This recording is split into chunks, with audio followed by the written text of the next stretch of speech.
Paling hot seller punya kereta sudah restock guys. Kalau korang nak cari satu model bulanan BMW paling murah, ini adalah dia. F30 318i 1.5 turbo. BMW design ini model keluar pasal nak bagi dia punya customer semua boleh beli BMW. Lepas tu cuba kereta Conti. Sportly M Competition 19 inci. Sportly baru, tayar baru. Ini adalah model LCI, model facelift. So dia punya lampu nampak lagi garang. Kita sudah convert M3 body kit set baru.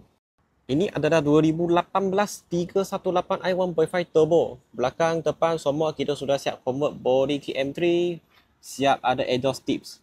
Engine kita tak ada usik apa, semua original. Ini kereta bulanan hanya 900 lebih saja. Boleh buat muka kosong. Dalam interior owner jaga baik-baik. Ini adalah infotainment system dia. Kalau contoh you takut kereta ada apa masalah, dia akan tunjuk di kat sini. Ini memang sistem baru. Kalau tekan minyak, tunjuk torque dengan power. Korang suka ini kereta tak?